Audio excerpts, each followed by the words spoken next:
Jackson Smith-Njigba has been carrying such a big load for his team, but he could only hold it for so long, and by the time the game was starting, he even shocked Richard Sherman with how hard he was ready to go against the Cardinals. But he can do it all. He's been coming all over the field. He's got to catch over 40 yards in all 3 games this season, and he's getting it done right now for this offense. Seahawks fans, what a week it's been. Coming off that thrilling 23-20 victory over the Arizona Cardinals, spirits are sky high in Seattle. Jason Myers may have missed a 53-yarder earlier, but he came through in the clutch, drilling a 52-yard game winner as the clock hit 0. That's the kind of finish that makes Lumen Field erupt, even when we're on the road against a division rival. And while that win is huge, the spotlight is now shining brightly on defensive end Leonard Williams. Williams has been an absolute force. Against the Cardinals, he notched 1.5 sacks and a tackle for loss, leading head coach Mike Macdonald to say, "I have a hard time thinking there's another defensive lineman playing better than him right now in the league." Pretty big praise from the boss. And let's be real, Williams hasn't been getting the national love he deserves, but teams across the league are definitely taking notice. But here's where the story gets tricky. Just as he's being celebrated, the NFL handed him a fine of $23,186 for unnecessary roughness against the Saints back in Week 3. It came from the use of the helmet during a hit, something the league is cracking down on hard. Now, Williams signed that 3-year, $64 million extension earlier this year, so the money isn't going to break him. Still, it's his first fine of 2025, and the Seahawks' first as a team this season. This isn't the first time he's been on the league's radar. Last season, he racked up a few fines too, but at the same time, he was dominating, earning NFC Defensive Player of the Week against the Jets with 2 sacks, a pick-6, and even a blocked extra point. That's the definition of high-risk, high-reward football. So tell me, 12s, what do you think? Is Leonard Williams the most underrated defensive lineman in the league right now, or do the fines overshadow the dominance? Drop your thoughts in the comments below. Go Hawks! Is trying to stay off the hot seat. I got some NBA stuff to get into involving LeBron and the Los Angeles Lakers, JJ Redick and the Los Angeles Lakers. We got a lot of stuff to get into today, but I'm going to lean on what transpired Thursday night to start things off, because in Arizona, the Seattle Seahawks held on for a 23-20 victory over the Arizona Cardinals and Kyler Murray last night. They were up 20-6, having their way with Arizona, sacking Kyler Murray about 6 times, having him run for his life half the damn time. You know, they're all over the place. And then he ultimately stormed back. Marvin Harrison Jr. dropping passes, leading the interceptions because he can't hold on to the football 1 minute and making spectacular catches the next, and showing his relevancy to the Arizona Cardinals' plans. I got to say this about Seattle. I don't know how much longer we're going to be able to talk about the NFC without talking about the Seattle Seahawks.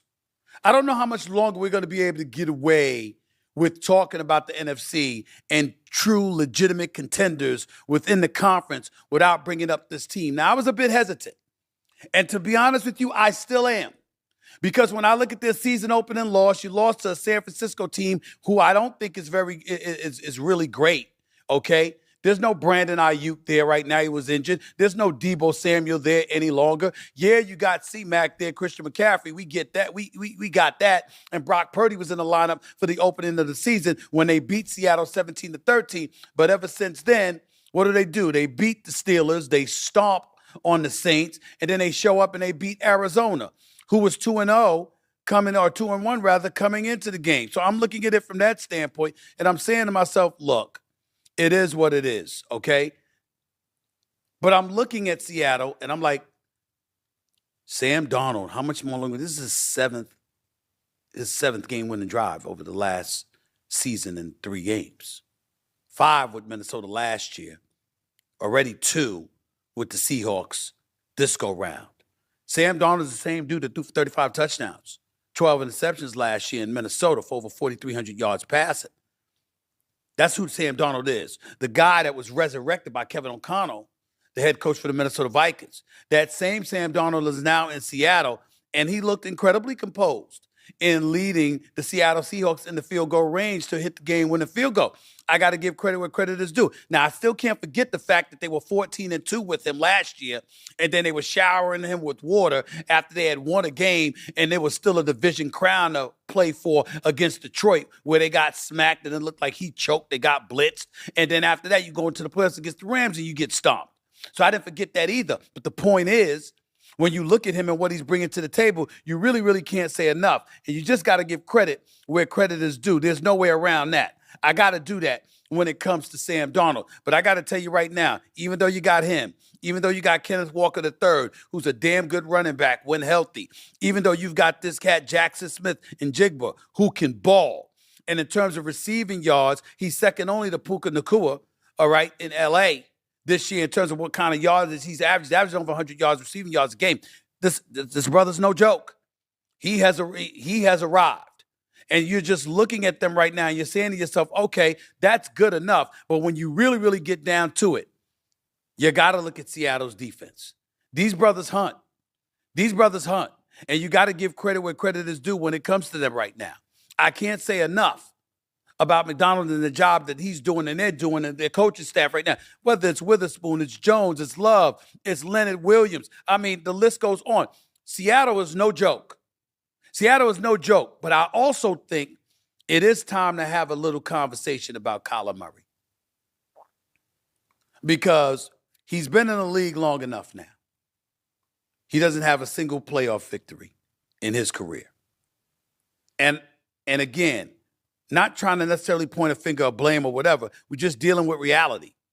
We're just dealing with the fact that, listen, this is what it is. When I think about Kyler Murray right now, I've got my questions. I'm wondering, all right? Not bad night, 66% completions, 200 yards, 2 touchdown passes, interceptions that wasn't his fault, sacked 6 times, but a QBR of only 27.8. And oh, by the way, only 4.9 yards per attempt. That's nothing. Nobody's buying that. That's not going to get it done if you are the Arizona Cardinals. Mike McDonald's defense in Seattle is nothing to sneeze at. They've held all 4 opponents this season to 20 points or less. So we got to recognize the fact that they ain't playing around. They're not playing around. But the question when it comes to Arizona, it's a different matter altogether. Because I do think it's time to start asking questions about Kyler Murray. And I just wanted to throw that out there. 888 Mad Dog 6 is the number to call. It's 888-623-3646. You're listening live to the Stephen A. Smith Show, Sirius XM, Mad Dog Sports Radio. That's one item I wanted to get into. Here's the other. My condolences to Cowboy fans everywhere. Because y'all about to get y'all ass kicked. I can't imagine this game being close. Their defense is awful. You can run on them. You damn sure can throw on Dallas's defense. So Jordan Love, despite what we saw from him in Green Bay's offense against Cleveland last week, which, by the way, is one of the best defenses in football, going up against Dallas, Jordan Love should have a field day. He really, really should.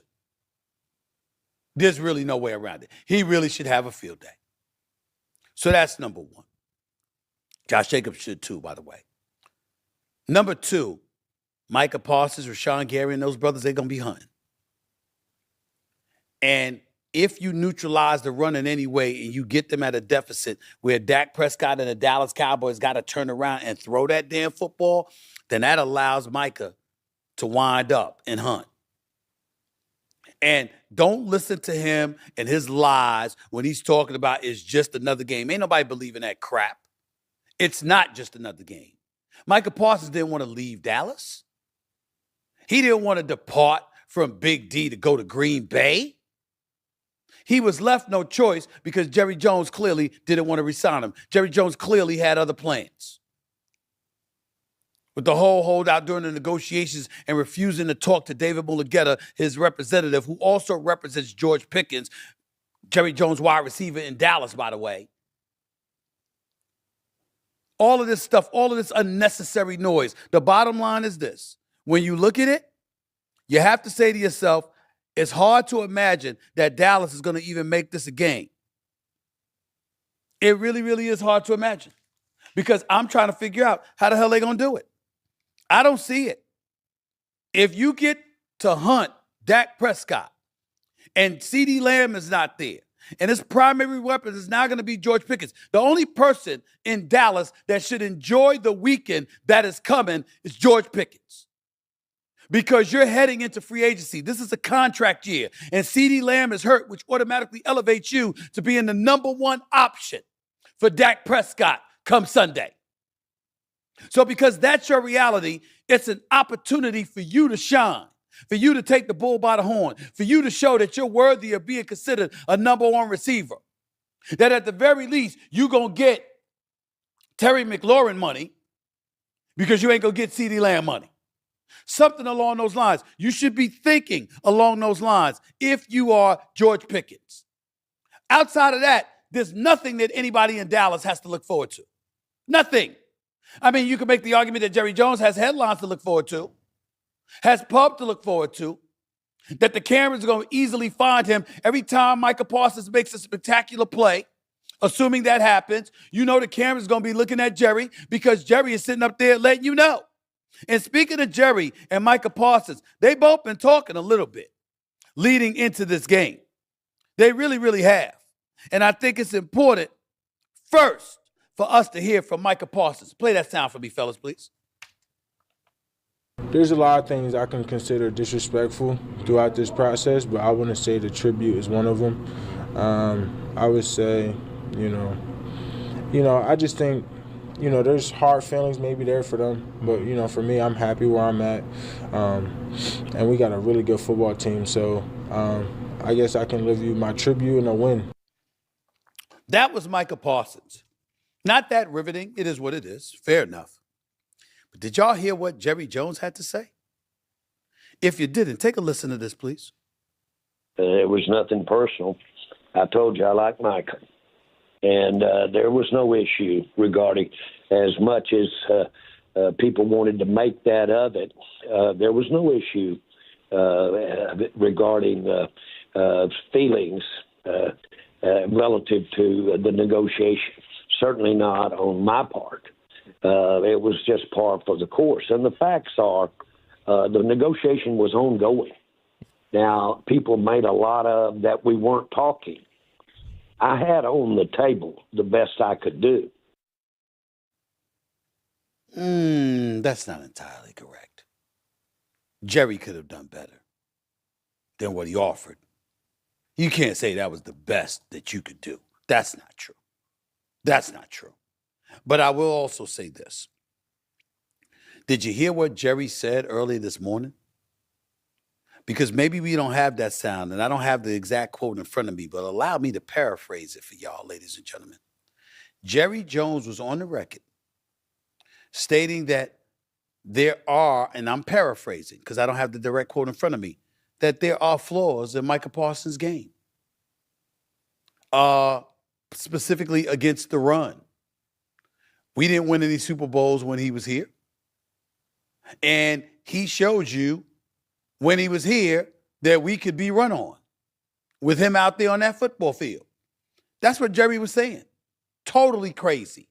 I mean, not totally wrong from the standpoint of, yeah, if anybody has any kind of criticism or any kind of critique about Micah Parsons' game, it's definitely him against the run. Even though in Green Bay, he's been playing against the run effectively as well as against the pass, okay? But the point is Jerry Jones' willingness to say that, knowing that Micah Parsons is coming into town, knowing that Micah Parsons is coming to hunt his quarterback. You would think that the owner for the Dallas Cowboys wouldn't say such a thing, wouldn't be so antagonistic. You understand? Trying to pinch or twinge you a little bit. You would think he wouldn't do that. But that's exactly what he did. And so now things are going to get very, very, very interesting. We shall see.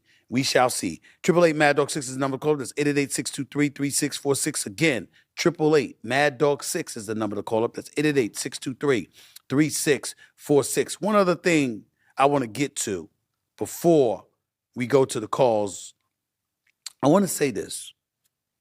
When you look at the NFC. I don't see the Cowboys making the playoffs. I don't see the Cowboys making the playoffs. I just don't see it. We assume that Washington will probably be there. We know the Eagles are going to be there. We know the Lions are going to be there. We know the Tampa Bay Buccaneers are going to be there. Where things get suddenly very, very interesting is in the NFC West. San Francisco's not losing games right now. They're undefeated. Seattle's at 3-1. The Rams could have easily been 3-0 had they not blown their lead to the Philadelphia Eagles, but we know they're very good. And the Cardinals are a threat. But those top three teams in the West, you can't ignore. I predict that 2 of those 3 teams are going to the playoffs. You got Tampa, you got Philly, you got Detroit. Okay? So there's room for 2 more. And who are those other 2 teams going to be? It remains to be seen, but things are getting very, very interesting. But the bigger question to me is, who's the number 1 threat to the Philadelphia Eagles in the NFC? Because of Detroit's offense, I'm going to have to say them. Because they've been knocking on the door, because I believe in Dan Campbell, I'm going to have to say them. But when you see the way that Baker Mayfield has been playing, when you see the Seattle defense, when you see what's transpiring, and you see the way Brian Flores has Minnesota's defense playing, what if they get any level, what if they continue to get any kind of production from Carson Wentz while J.J. McCarthy is out? I mean, these are very, very legitimate questions. And I ain't even mentioned Green Bay. It's getting interesting, y'all. It's getting interesting. 888 Mad Dog 6 is always the number to call up. That's 888-623-3646. Plus, you want to leave me a voicemail message, go to SiriusXM.com/GetSerious. That's SiriusXM.com/GetSerious. Why do I bring that up? Because every great take starts with someone brave enough to speak up. Today, that could be you. So again, submit your voice message right now at SiriusXM.com/GetSerious. All right? Lots to get into. I already brought up the NFL. I'm going to talk about some college football as well. I'm going to talk about some baseball as well. And I'm going to even get into a little NBA because we all know that's my wheelhouse. There's a lot to come your way, and I'm here for it. You're listening live to the Stephen A. Smith Show, SiriusXM, Mad Dog Sports Radio. Back with your calls and more in a minute.